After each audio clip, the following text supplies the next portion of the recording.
I don't think the game's over. Not done. We don't want to give up.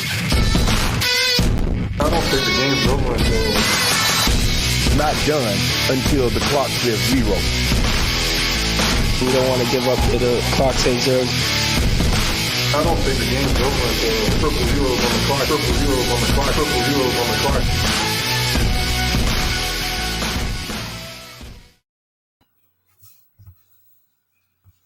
That is right. Welcome into Triple Zeros. I am your host, Josh Buckhalter. This is the first episode of Triple Zeros. We're going to be talking a lot of sports because this is a sports show. Just got done watching the Monday Night Football game. We're going to have a lot of thoughts about that. We're going to cover some Cubs baseball. Not looking too good for them for the postseason. We're also going to talk about some Bulls basketball. They made some good moves this offseason. Do we see them making the playoffs? I say we because I have the pleasure to be joined by a couple of guests. First, we have Tyler Pearson. Tyler, say what's up to the people. Yo, what's going on? What's going on? Thank you for joining me on the show, man. I'm good, man. And then we have Stephen Ryan, Illini Ryan. What is going on, my man? Not much. How are we all doing, gentlemen? Good, I'm good. First and foremost, guys, thank you for joining the stream, joining the first episode. You know, major moves. You know, we try to do it big. But we're gonna start off with the game that we all just got done watching. Monday Night Football, the Redskins and the Bears. What were your thoughts? What were you guys' takeaways from that? Thoughts, Tyler? Tyler, you got thoughts first? I mean, I got you here. I'll cover it up. Well, yeah. Oh, you got? Do you want to start with the? Here, okay, here we go. So, well, I was gonna. Let's talk negatives and positives. There you go. It's very early in the season, so again, the defense is otherworldly. I love the defense. It's the mainstay of the Bears. I mean, if the Bears are a good team and they're playing for a Super Bowl, their defense is clearly elite. So the positive is the Bears defense is live. Clinton Dix is a great pickup. 2 picks tonight. And they were obviously just stifling the Redskins, who are not obviously up to their talent. Yes, I can hear you. Yeah, the thing about the Redskins, it was, like I said, told you guys off air, it was a good game for confidence, but I'm not sure there's too many takeaways because of how banged up, A, the Redskins are, and then B, how many yards we've seen them give up already this season. I think that part has to be taken into account. Yeah, so I mean, like, again, I wanted the Bears to just lay it on the Redskins. And Tyler, feel free to jump in at any moment if you're ready to go. I don't have to talk the whole time. But yeah, again, I wanted them to lay it on, so I didn't really like how it ended at all. Yeah, that is kind of alarming to me. I mean, again, the Redskins have some rookies, but they're not good. Well, I mean, that's what it started going with. It started laying it on them. Yeah, it's 28-0.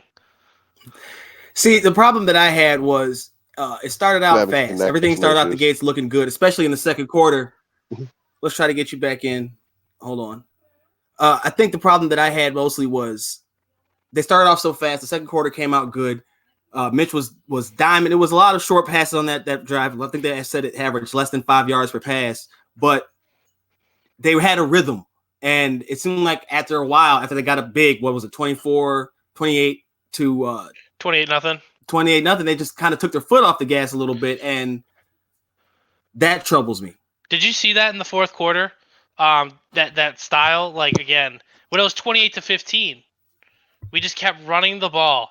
And again, I get it. We milked the clock. I get it. But, like, this is a chance to work on these things in the fourth quarter, especially against lesser competition, just so that Mitch has the confidence to do it against maybe a playoff team. And Mitch is a whole different issue, which we can get into, because we're gonna talk about on this Mitch. Man. And, like, again, I just don't think he's the answer. But our defense is so, like, filthy that we're in the competition. Like, we held Aaron Rodgers' Packers to 10 points. Yeah, that was week 1. And so here's my question then: if we know the defense is as good as it is, how good does Mitch have to be to get them to just beyond making the playoffs? They have to go make a run in the playoffs at this point. So win one game. So what if they're a wild card? So do we have to go to the NFC Championship game? We have to. They kind Okay. of do. This defense is championship ready, and that window is small. Exactly. And see, this is the thing about sports is expectations. So you have to set the expectations for the year. Obviously, last year was just traumatic and just a devastating way. I mean, when Eddie Pinheiro hit that kick to beat the Broncos, I mean, it's just, you know how much it helps just to hit 3 points? Like the all-time leaders in NFL history are kickers. Yes. They just they chip away 3 at a time. At a time. They're kind of like linemen that, when you, as we welcome Tyler back into, the kickers are kind of like offensive linemen where when you don't notice them is the best, because if you notice them, that means that something's going wrong most of the time. Exactly. And you go ahead. I kind of feel, no, you're good. You're good. It's going to be rough, man. This is debut. What worried me though is they kept trotting Eddie Pinheiro back out there, and he's got a leg in. He's got a pinched nerve in his leg. That's not something that you want to keep messing around with. I know it was the last little chip shot, but just go for it. The game was pretty much in hand. Chuck it and just preserve him, because he's actually been really solid for them this year. And after all the trouble that they went through last year, I don't think they want to have to go through another kicker search. Chicago can't take another kicker search right now. I don't know if the respectability can take another kicking search. Yeah. But I feel like they probably would have been better off with just sitting him tonight and going for 2 on touchdowns and not kicking any field goals. Because, I mean, he missed one, and you can tell on the missed field goal on the replay, it looked like he winced on the follow-through a little bit. I don't think he should have been out there, and there probably wasn't that much of urgency to have him out there. They had O'Donnell doing the kickoffs. I think they just had him out there because he was the Bears' leading scorer going into week 3, which is not a good look for your kicker. That's not good. Now, I was okay with him coming out and giving it a go until I saw him come out for the second one that he ended up missing, and he had that very noticeable limp, and I was like, man. And then he landed it, and you could see him. He landed so gingerly on that leg, and I'm like, yeah, you can't let him trot back out here. And then, sure enough, here he comes right back out onto the field to kick another one. He made it, to his credit, but you have to wonder about the long-term effects of that, especially in a game where a couple other guys went down. Yeah. Yeah. You had to mention injuries. We got to get to injuries. We got to get to the injuries. So I saw Leonard Floyd went out. He came back. Okay, but what was it? I didn't really notice what it was. I don't know if that was a break. I didn't hear him on the broadcast. I'm going to have to check back and find out. But he came back not too long after the next drive I believe he was in. So that wasn't a big deal. But the big one, aside from Eddie, obviously, is Akeem Hicks left with a knee injury in the fourth quarter. Oh, those are the worst. He looked to be in good spirits. So go ahead. That was the thing. I think I was less concerned about Akeem initially, because there was cuts of him when he was mic'd up. He was on the bike.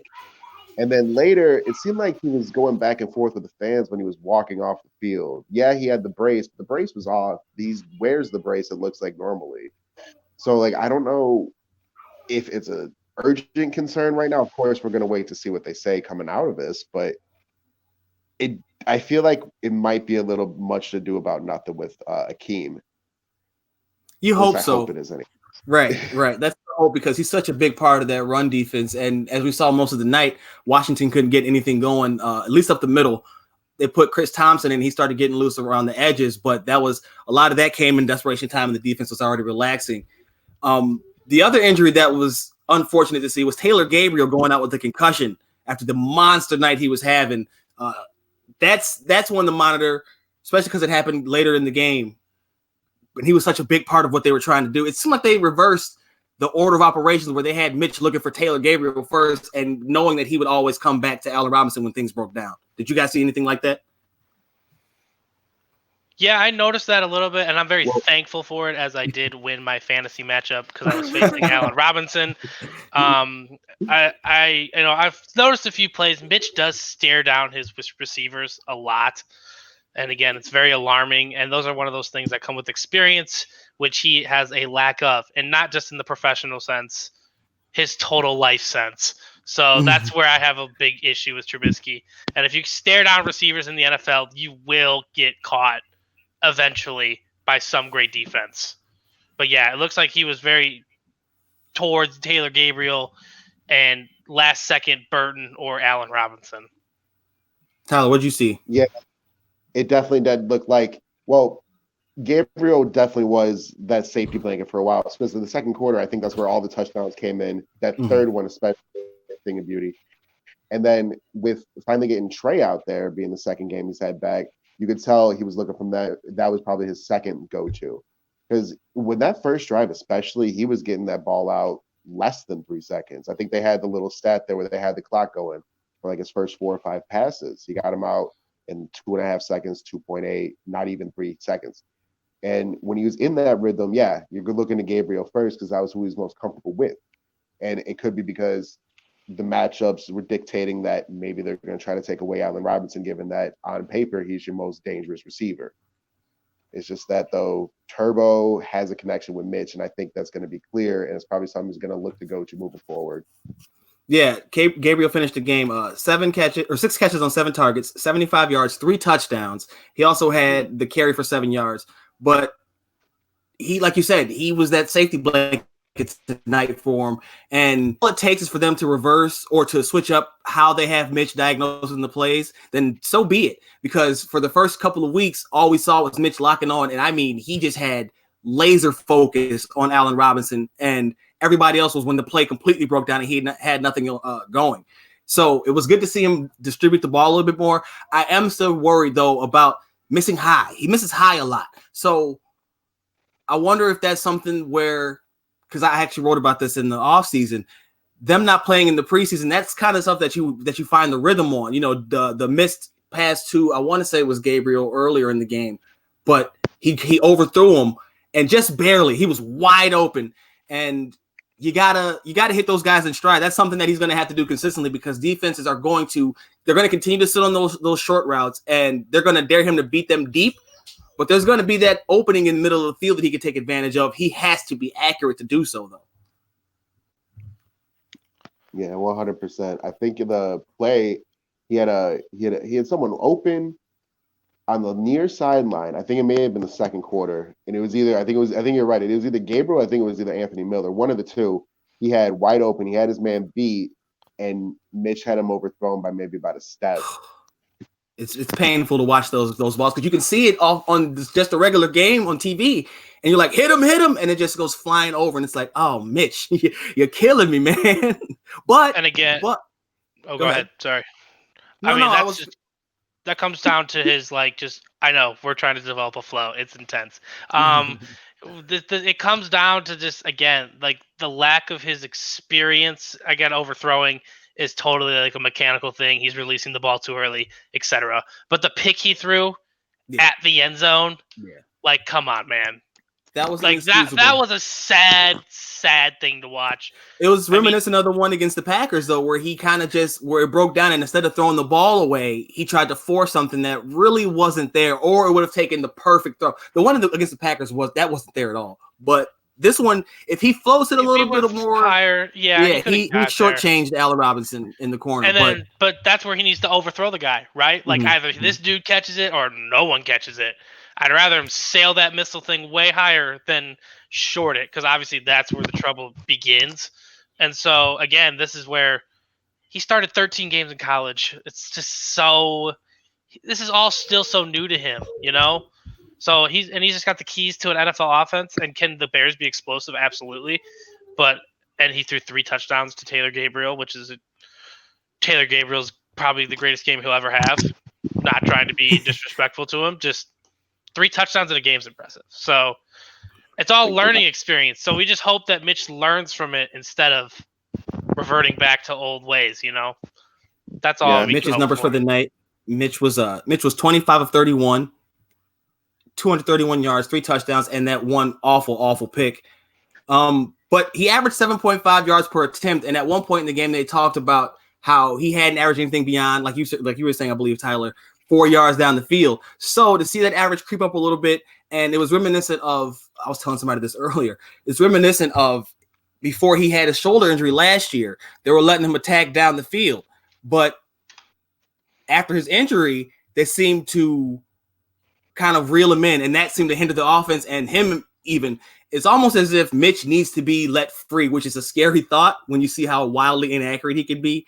But when, like Matt Nagy said about a week ago, in the gotta have it moments, Mitch is a very strong player. He's had some of his best moments in the moments when the Bears needed the most. At the end of the Eagles game in the playoffs. Now, we know how to end it. We won't revisit that, but Mitch got them into position to score that field goal against the Packers. Prior to that wild interception, Mitch had gotten them down the field. So it's one of those things where is it really possible that he could be better, not being reined in? That's weird to say, isn't it, for somebody like Mitch?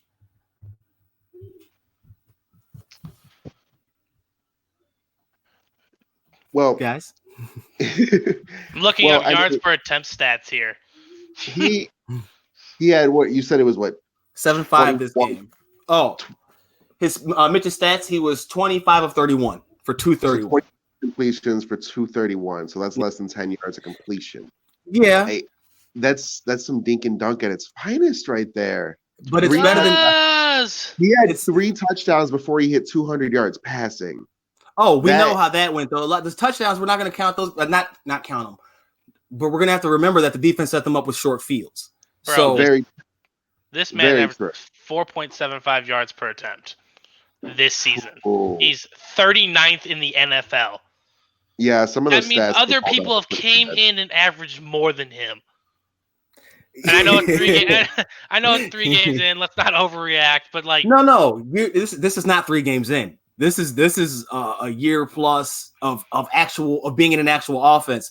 I was one of those people when they drafted him.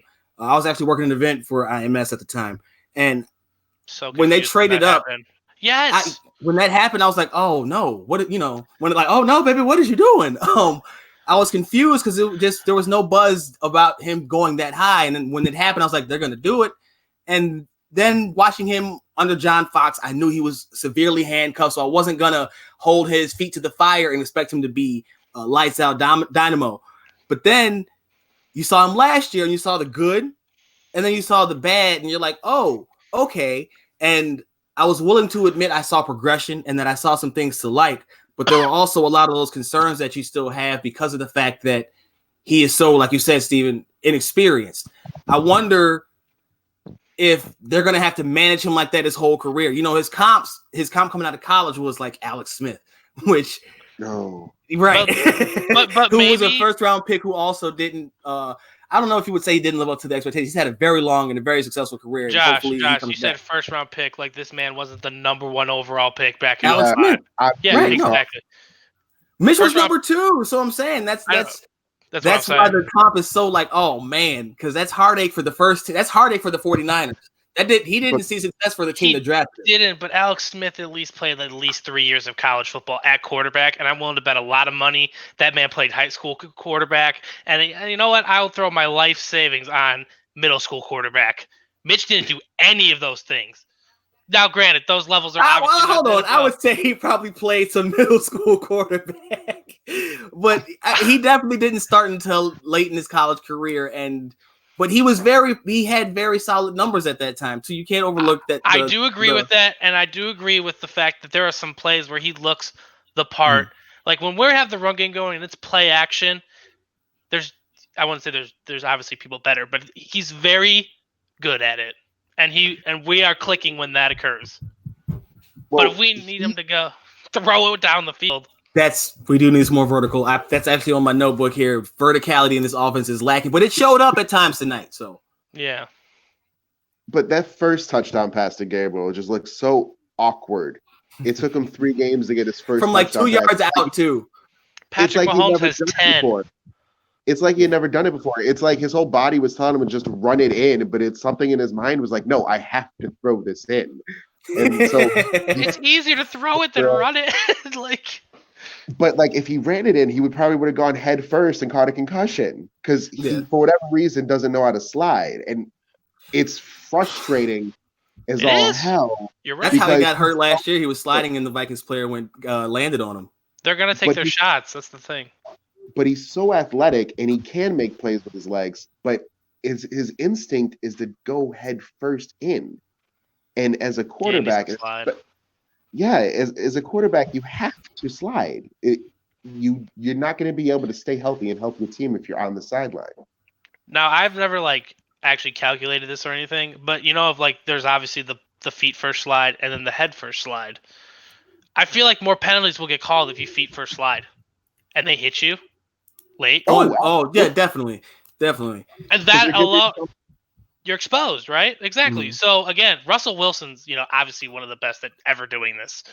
That's because the head first slide doesn't really count as giving yourself up like it does, like the feet first slide does. So they can still land on you like you're a running back at that point. But if you go down feet first, they can't touch you. So he definitely needs to learn how to get his mechanics right, not just from in the pocket, but also when he's on the run and how to preserve his body.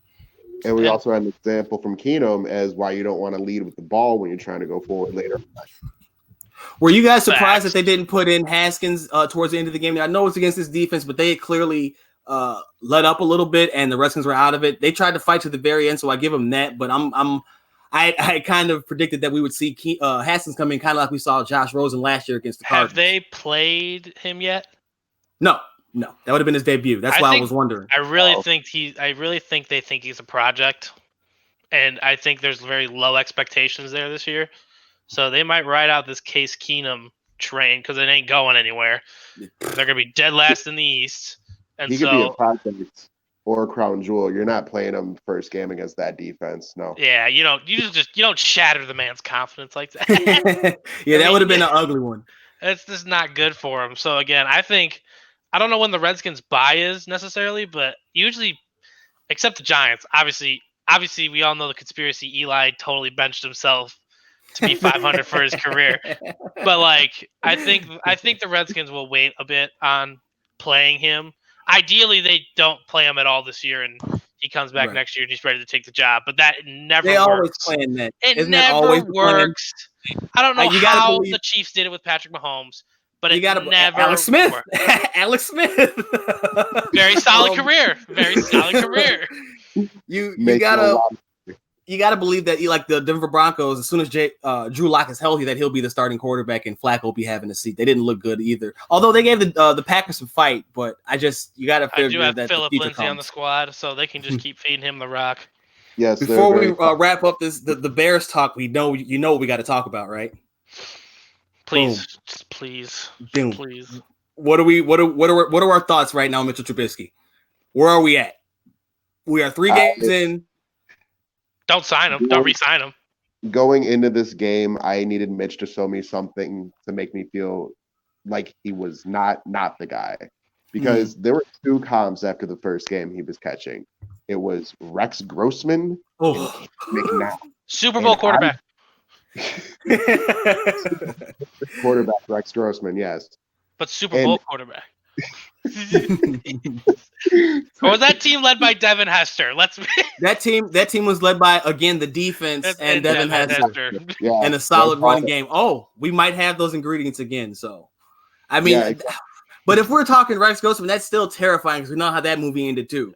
Yeah. So we want to go against Patrick Mahomes or Tom Brady. So the Patrick Mahomes comp is an interesting one to me because I feel like he was the wild card in that draft that everybody kind of said had the ability, but they thought that his gunslinger would be too wild. Remember, the Brett Favre comps were always meant in a negative light towards him. So whenever it's brought up, I kind of bristle, not because he's not better and we know like he's clearly better, but just because nobody predicted him to be this good, especially this soon. Now, granted, he got to sit that whole first season, but he won MVP his first year as a starter. Like, no one could have foretold that. Andrew Luck wasn't destined for that in his first year as a starter. So I kind of feel like you could say Deshaun Watson, and I guess the jury is supposedly out on whether or not he's better than Mitch. That's whatever. The jury's spoken. He is better than He is better. Yeah, that's absolutely true. That's what better quarterback. I've heard a lot of him playing over his head, but then I'm looking at what his offensive line looks like, the running situation that they have, the banged up receivers, other than Nuke Hopkins, who just is made of titanium apparently. Like, think about this with Deshaun Watson. Like everybody. Like, think about this. Who's the greatest college football coach? It's obviously arguable of all time. Nick Saban. Who? Who'd you say? Knute Rockne? Yes, he's fair. That's a fair argument. Never got to see him coach in action or anything. but arguably it's Nick Saban. Nick Saban had a total of 8 weeks to prepare for Deshaun Watson between 2 bowl games. And Deshaun Watson lit him up for over 600 yards and 7+ touchdowns and probably ran for over 100 on the ground on this guy. So Deshaun Watson, like the talent is not the question. The talent protecting him is the big question in Houston. And obviously they have no run game to support him. At least they gave him 2 solid receivers. One's, I think, the number 1 in the NFL. I mean, DeAndre Hopkins has been catching shit balls from from horrible quarterbacks for a long time. So like, and I feel bad for Allen Robinson too. Like, it's just a struggle. But I mean, the Bears liked Mitchell Trubisky, so I had to go with obviously they traded up for him, which I have no idea why. They've done themselves. So here's a funny story. Here's a funny story about the Bears and trading up for Trubisky, right? I won't go into name details or anything like that, but I have it on very good authority. John Lynch held him at gunpoint. Well, okay, let's talk about. We'll get back to that real quick. But first of all, let me tell you this, because I have on very good authority that people in Cleveland were really hoping that the team would take Mitchell Trubisky, and that when they didn't pick him first, they thought they were going to be able to double back and get him later on. Now, it didn't work out, but this is after the fact, and this was during his crappy rookie season. Did they have the 11th pick that year too? I believe so. Browns, and then they wanted to trade up, maybe like 4th or something like that. They had like 2 extremely early. No, that picks. Was the Baker Mayfield Denzel Ward year. They got Myles Garrett that year. So I think they were going to try to trade up with San Francisco to get 1 and 2. John Lynch played that one like a champ, I guess. And they're 3-0. That's sloppy. They're 3-0. They are 3-0. That first pick, exactly. And that first pick from that draft, Solomon Thomas, is actually on the way out. It seems like he's been on the trading block to begin this year. So I mean, yeah, and full disclosure, that's who I wanted the Bears to pick. I thought. No, man. Obviously, the results weren't there, but hey, maybe you know what? Maybe if he's in a defensive culture in Chicago, he might pan out. You never know. No, you're right. I wanted Jamal Adams. That's fair. If he was that, I would have took him. Honestly, Jamal Adams. I would have been satisfied with that. There was one guy out of that draft, and it was Myles Garrett. That was it. Really? Jamal Adams ain't bad though. No. But I would have traded up and used other picks. No, not at all. Mitchell Trubisky, that's why I'm floored at all of this. The thing is that they added the extra pressure on themselves with the Khalil Mack trade. Remember when they had with Nagy, with Trubisky, their expectations, or the hope really was to go 8-8. And I'm glad they got Khalil Mack. No, everybody is, and you pull that trade 10 times out of 10. My point is just that raised up the expectations far ahead of their original timeline. Now that's of their own doing, but that's what happened. Before we wrap this segment up, guys, let's talk real quick and get some predictions on next week's game. Bears Vikings. Oh, where at? That game, I believe that game is in Chicago. Yeah, I think they have in Minnesota towards the end of the year, because I remember looking at the end of that schedule. It's like, that's a rough end. Yeah. Because they go to Green Bay, and I think they go to Minnesota in 2 of the last 4 weeks of the year. Well, that's going to be big. That's going to be humongous, actually. There's a Rams game at See, too. I'm not that worried about it, though. I feel like they are in a good position to – they do what the Vikings don't like, right? We talked about the Dinkin and Duncan. The Vikings want to play back. The Vikings want to play, but they want to come and get you, and they want to force you to dink and dunk. And if that's what they're going to give the Bears, I think that they'll take that all day, especially if they can be as on point with things as they were today. If it's in Chicago, and obviously that doesn't make that big of a difference. They are in Chicago. The defense travels pretty much wherever it goes. That's what defenses do, especially legendary ones. It's a rough word, but this defense with Clinton Dix and Eddie Jackson back there, and maybe if we had to nitpick, maybe the corners could be stronger, but it's not like Prince Akamura isn't he's had a couple of big penalties the past couple of games, or this season though, where he's extended some drives that could be costly down the road. And again, the defense is really good, and Kirk Cousins is a whole nother thought for me because I think he's not the answer at all for them. So I think the Bears could really like mess them up next week, and it could be very ugly in Chicago. I'm And thinking that's like what 27-13. Like, I'm just not sold. I mean, the Vikings are good, but I just don't think coming to Chicago. And Kirk Cousins, I'll never buy. I Ever. think he Ever. folds like a pair of pants. Exactly. That's what I'm saying. Now, He not that I shredded the said that- Raiders. Who cares? Not that I said that he's going to come on here and light the Bears up, but what I saw from him last year was a lot of picking up his stats in comeback mode, where you're just chucking and ducking. So Go back to Washington. That's what he does. The Akeem Hicks injury is going to loom large in that one because Dalvin Cook is a man rejuvenated, and he was not there for last year's games. So that's something to keep an eye on too. He could be a huge X factor this year. But I think they win too. I think that the Bears will just do what they got to do. I think they have something. Like I said, I think they do what the Vikings don't like. I think maybe the wins early have to be ugly.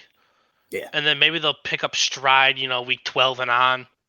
Like when if we want to think about this positively, every pass that Mitch throws is hopefully a learning opportunity. Every audible he calls, it's a learning opportunity. Just every moment, it's a learning opportunity for him, and he can harness that for us. And you see, our expectations are unfortunately the NFC Championship game. Yeah. And we just hope. And unfortunately, he might not be the quarterback right now to get us there. But maybe in 3 or 4 years he is. Oh, don't say that. That is too long to wait. It's experience, man. That's my huge argument for all this. It's experience. If it takes that long, it's going to be Alex Smith for real. Bro, he lacks it. He won't be in Navy and burn orange. He lacks it. All right, let's do a little rapid fire around the rest of the NFL. Antonio Brown is out here wilding out. They said my man went to New England and caught a touchdown pass from Tom Brady like a Make-A-Wish kid. So that's something. What do we see him playing in the NFL again? He said he's done. He said he's out. He signed up for school apparently. Yeah, he's back at Central Michigan. Oh my gosh. Do you think he's gonna try and play? Not this year. I don't see him coming back this year.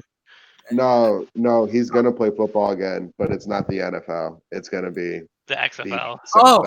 Oh no. See, there's no way I see him. He's got the ego to. He's already said that he doesn't need football. With all these lawsuits, who knows? But going to the XFL, chill. That's what he needs to do. That's a whole other topic because we know that's not happening. We clearly see that that's not. He can't. $30 million on the line, and just couldn't stop texting people. So, what I feel like this might be the first time we see a player actually be banned for something that's detrimental to the team.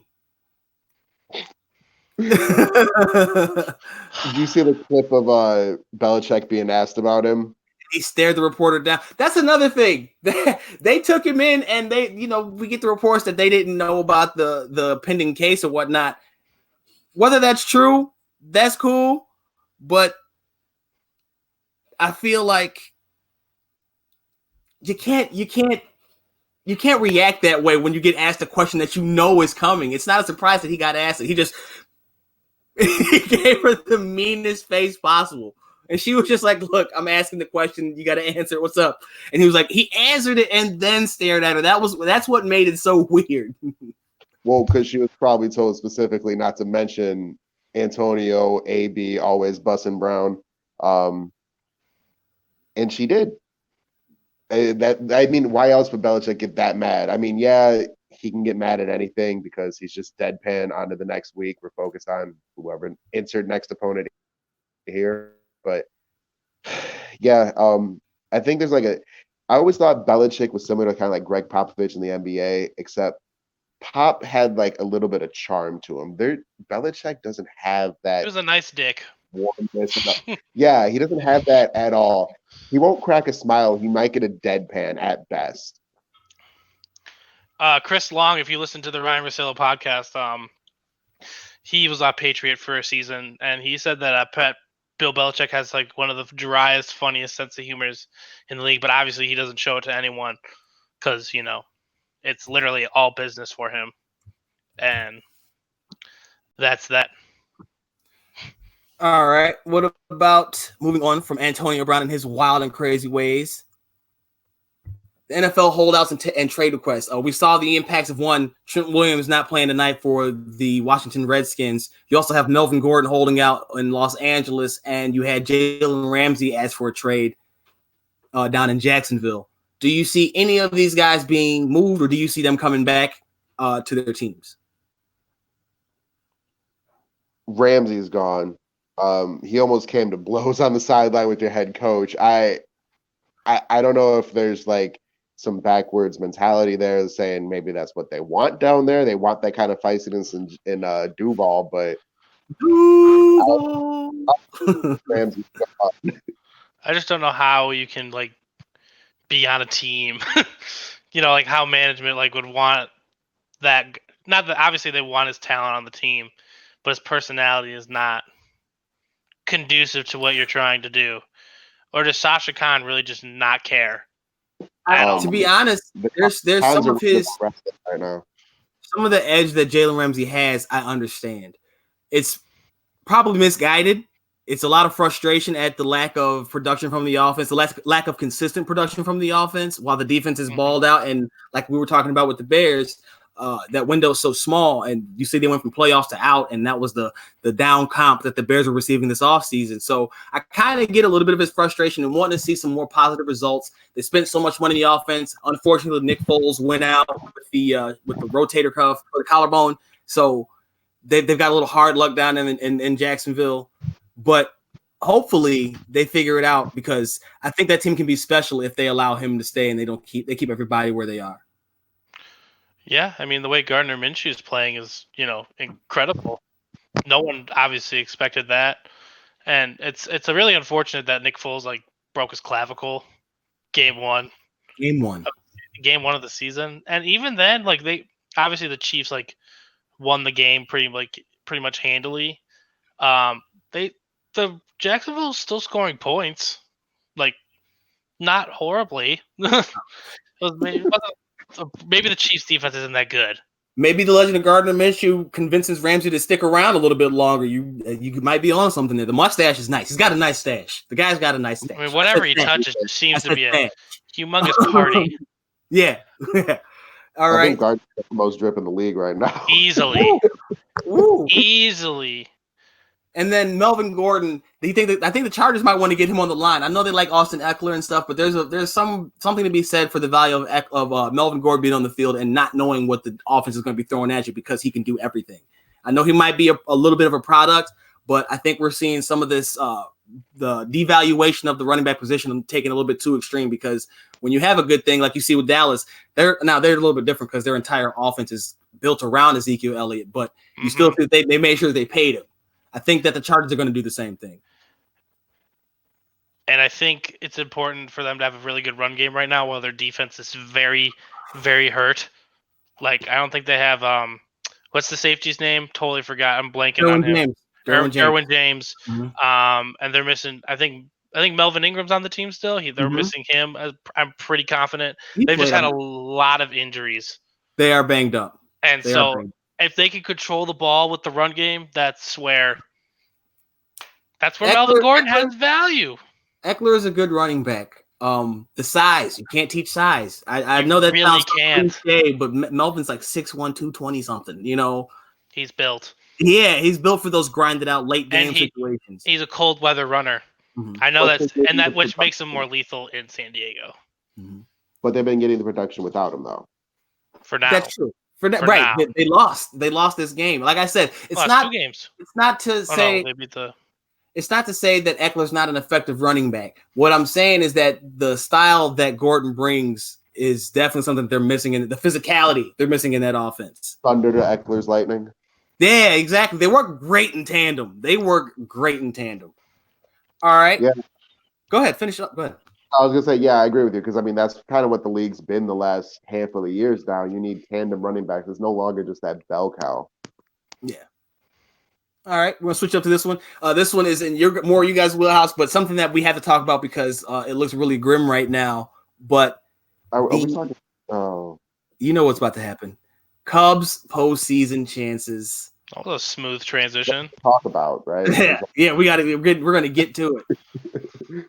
I don't play no games. Maybe I shouldn't talk because this is not going to be PG. Is it gonna I'm hurt? just playing. I can keep it. What? Okay, well let's start with you. You seem extremely upset. What happened, and do you think that it's easily correctable? Steven, we'll start with you. First question: have you gentlemen heard that people want to fire Theo Epstein? There's definitely some questions to be asked, but I'm not sure about firing. Are these That's the same fine. people that say Chris Bryant's bad? Probably. I really don't try to talk to those people because that's just and not smart in my opinion. Now, do I think the Cubs could use a new voice instead of Joe Madden? Absolutely. Now, but then again, that doesn't mean they're gonna go from this embarrassment to 95 wins and we're winning the division again. That falls on the players. The three key categories that the Cubs desperately failed in this year: contact rate, lowest in the MLB, like third in errors. So we are horrible defensively. And then last but not least, we led the league in getting outs on the bases. That's painful right there. That's something that you can't have. That's fundamental baseball at its finest. Now, again, maybe the Cubs weren't going to hit, 271 as a team like the Twins were or anything like that. That doesn't mean the Cardinals hit like 244. But you know what the Cardinals do? They hit when it matters. And the Cubs just don't. Best fans in baseball. You said what? So they also have the best fans in baseball. They do. It's, See, I can't hate on the Cardinals. They're a good organization from the ground up. They just pick these people in the 30th round, and they can throw 100 miles an hour. Cardinals are the Green Bay Packers of Chicago baseball. Okay? They're a thorn that just won't go away because they're run the right way. They constantly just find guys. Molina's still playing. He just won't stop. He's like 53. And you never know the value of that at catcher. Just during the postseason. It's immense. Yeah, exactly. I do. Connect on Stickum. You said what? I said he's the connect on Stickum for the Cardinals. Exactly. I want to say I did kind of predict this, not predict because it hasn't happened yet. But the Joe Madden falling out was kind of predictable. Yeah. When you look at his time with Tampa Bay and how that fell apart, like he's really good for the young guys when they're breaking in the league. The guys with a lot of talent that don't necessarily know how to handle the big stage. He gets them to be loose, relaxed, and just go out and do what they do naturally. But especially after winning, but as guys become veterans, they don't need that distractionary tactic. They really kind of just need you to help them get dialed in, point out something that you see them that they could help, that they could improve upon, things of that. They need you to coach. They don't need you to necessarily be their psychology guy, which is what he does a lot of. And like I said, it's effective with young players, but these are vets now. They've been there, we've done that, and that. I think that playfulness of Joe's wears on older guys who are kind of like, dude, can you help us stop getting outs on the bases? Like things, I know it's on the players, but they're not locked in, and that much seems to be clear. It's all or nothing with them. Yeah, the number one thing that bothers me about Joe Madden is, again, this has to do with his coaching style, and it does work for young players, but older players, I know for a fact it doesn't work because I believe all three of us here are in the workforce. And we enjoy some form of consistency in our lives. And again, do you think it's fair to Chris Bryant and Anthony Rizzo that they're coming to the ballpark not knowing if they're hitting 2-3 or 3-4? Never. Or whatever. That's not cool. And again, we have had so many questions at the leadoff spot, and we're still looking for our Dexter Fowler. So obviously, how much of that is on Theo though for not addressing the issue? The leadoff spot? Yeah. That's on Theo, 100%. I wanted them to go get Lorenzo Cain a couple years ago. So did I. Or if we could have really traded for Christian Yelich. So that was when a legitimate rumor. We brought in Yu Darvish, and it was between Yu Darvish and Chris Archer, was it not? Now I know Archer's hurt now, but I thought it was between Yu Darvish and Jake Arrieta. But Jake Arrieta wanted less years, more money, and we gave Darvish 6 years, 126. I know that they picked up. They didn't go and get Verlander because of Yu Darvish. And now he's pitched well of late, but with you, it's kind of like a Mitchell Trubisky situation where you're just waiting for that other shoe to drop. You're waiting for that inning where he gets tagged, and that seems to be a symptom of the entire lineup. Jose Quintana has had the issue a lot this season, and those were our two hottest guys. Exactly. So what do they do how can they fix this? I see. I think it's more in between the ears as opposed to on the field. I mean, you come out starting this year with the slogan of October begins in April, and you come out of the gates 3-9. with no enthusiasm. Yeah, you come out falling flat in your face. You may as well come out of the gates with your shoes tied together. It was a terrible start, and then they finish in actual September and October with, if it wasn't for the Pirates, they would have the saddest end of a season right now. They started the season like 10 games above 500 though, like the first couple of months, but then they went below 500 ball the rest of the way, and that's what sunk them because they weren't built to play catch up in this division. I formally go ahead, Tyler. Well, I was going to say, this all really was the beginning of the end for me was when they got swept by the Nationals. When you start falling out of the lead in the division, and now you're looking at the wild card as your primary way of getting into the playoffs, and then you get swept by your primary competitor in that race. I think from then on out, it was just a death march basically for this team. And you go, yeah, you got right for the Pirates a little bit, and then you go to St. Louis, get swept. And then what just happened this past weekend with literally your playoff hopes on the line, you blow 2 ninth inning leads. Lose all 4 games by a run. Yep. It was very Cub the way this year ended or is ending. It's just like so sad because again, this is all we talk about with the Bears expectations. Now, I tempered my expectations this year. Just the way the Dodgers are and the Astros and the Yankees, as much as I love the Cubs, and it's an actual problem, there's just no way they're going to beat any of those teams. And Yeah. the way I thought about this team is like we could be out of the wild card, which we are, or we could catch absolute fire and we could beat the Braves and be in the NLCS. I don't see any of that happening. Well, we're not going to the playoffs. This was like a month ago when we were actually still in the race. This is like a month ago when we were still in the race. Obviously, now it's just not happening. They scored 31 runs a week, 47 runs on the Pirates in 3 games. That they blew their wad. You can't go the whole way, man. I agree. The Cubs had to score 15 or 1. Yeah. And overtime, it's 7.5 runs a game. But it's not. Like the 2016 team and even the 2017 team a little bit, we scored 5 to 6 runs. Obviously not every game, but that's how you win games. And you got to win games 3-2 and 4-2. We don't have it this year. Our pitching's old. Our bullpen is a different story. And bullpens are year to year. They're fluky like touchdowns. Because like last year, it was our offense who wet the bed, right? Mm-hmm. Our bullpen was fine. We lost that game 2-1. Okay, it wasn't fine. It was that all or nothing thing still that they just can't seem to shake. It's the runs. It's the runs. Let's head on over. Go ahead, finish up. I was going to say, I think there was a point around the All-Star break where the Cubs had led the league in most runs, in most games with scoring 9 or more runs, and then most games with having 1 or 0 runs. That's an incredible thing to accomplish. We dropped 10+ run 20 times this year. Let's head on over to the south side of town. Some guys that have had some benefits of the Cubs making that trade for Jose Quintana. The White Sox, they have a very promising future. I like a couple of their players. Tim Anderson, I like Eloy Jimenez, got to give him Yohan Moncada. The White Sox future looks looking very bright right now. Now, they haven't won much, but I think they have some pieces that can do some damage for them long term. Well, depending on where Javi plays, Tim Anderson could be the best shortstop in Chicago. Yeah.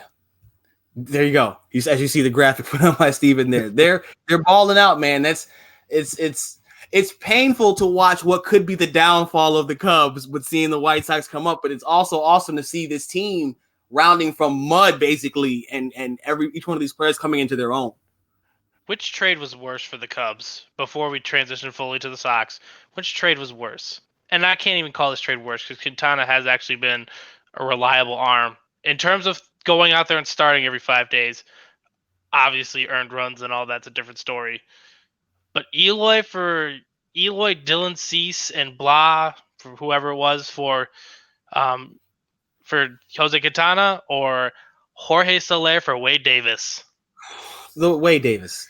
Quintana at least sometimes will eat up some innings for you. Yeah. Wade Davis I was agree. carrying dog. I agree. 100%. Yeah. Not that Jorge would be starting left field every day, and there's no way he'd hit 45 home runs. But even when he was a rook for us, the dude was big time. They parted out themselves a little bit prematurely, it would seem, in chase of that title. It brought them a title, but you always thought what? Well, I was gonna say I always thought Jorge Soler was kind of similar to what kind of Yasiel Puig was a bit in LA. He always had just this hulking body, just muscles on muscles. But like when he was with the Cubs, anyways, the home runs were just fewer and far between. Yeah, he was hurt too, or running at opponents' dugouts with bats, either one. But yeah, Jorge was just. I wanted him to be so good when he was with the Cubs. I wanted him to be so good. Just. Do you think he's outplaying his 9-year, $30 million total contract that the Cubs signed him to? Well, now he is. But even when he was a Cub, he's still. That's like $3.2 million a year. Like I said, they parted themselves out a little bit quick, a little prematurely, trying to fix something that they probably should have been focusing a lot more on in free agency. Yeah, they got the ring as opposed to a possible ring. Not with that move though. Yeah, the Katana and the Soler deals were after the ring. This is true because they had already got the ring and they thought the window was there. Yeah, right. That's what they parted themselves out because they figured the time to strike was right then. The one that got in the ring was the Gleyber Torres trade, which if you really want to talk about the worst game. Well, that was legitimately for a title. That was for the guy who shut it down at the end of games, and then the guy went back there. Do you guys think that Ricky Renteria will be able to see the White Sox rebuild all the way through to where they start making their promise, or do you think he's kind of like he was here? And he's exactly what he was here. He's a sacrificial lamb. That's tough. That was like watching Mike Quaddy and just knowing that they weren't giving him all the pieces to do anything with. I really like Ricky. I hope he does better. I hope that things work out for him there. This is a question that's probably trickier than it seems at first blush. Who do you think wins Who do you guys think wins a World Series next? The Cubs or the White Sox? Off the top of my head, I'm saying White Sox, and I hate it. I absolutely hate it. What gives you those inclinations besides the offense? the fact that we could really be looking. I'm sorry. What? You cut out for a second. There's so much of this Sox team now that reminds me of the Cubs when they were on the way up, when they were just finished the teardown, and all these kids were coming up because, like, you got Moncada, you got Anderson, you got Eloy, you got Cease. There's a ton. You got that other. They still got that one guy. They got that one guy who's down there. Yeah, Luis Robert. They just have kids on kids on kids, and it just reminds me so much of where the Cubs were. It's just not if, but when it happens. I'm interested to see what they do with the pitching though, because do they have a couple pitchers? Dylan Cease. He's who's the one that's hurt? Kopech's hurt. They still got maybe Fulmer will break out of it and be all they need Fulmer. You got like you said, Lucas Giolito. So we've got 3. If Fulmer can be number 4, right? So that now think of how dangerous that could be though. But bullpens are fluky, so that means that you should be shopping for it year to year anyway. I agree. So then they'd have a starting rotation, and they'd have their lineup set, all young players under their control. That's a dangerous team. And the Cubs guys are getting older. They don't have a good farm system right now. And we've already heard talks of Chris Bryant not re-signing. Rizzo's body might be betraying him. We also have the factor of Theo heading on the way out. He said he has a 10-year. He moves in 10-year increments, so we're coming up on that pretty soon too. Oh, Theo's going to run for president. Yeah, 2020 is the year. He's got my vote. Yeah, mine too. He ended 2 curses.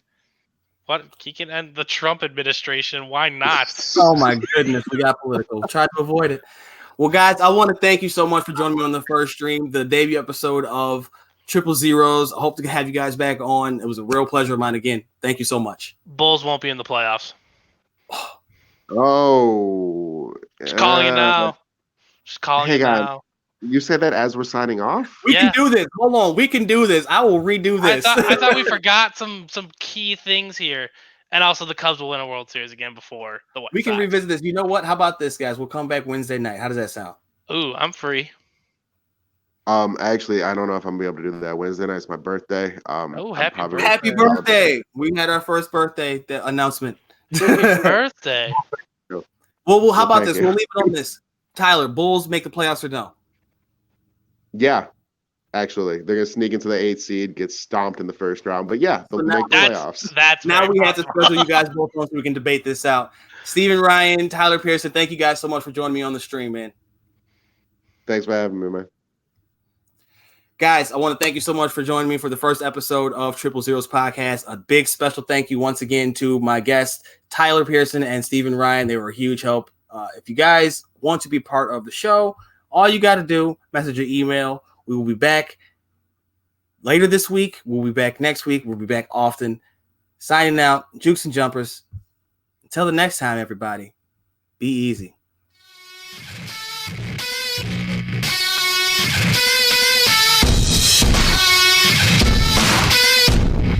Triple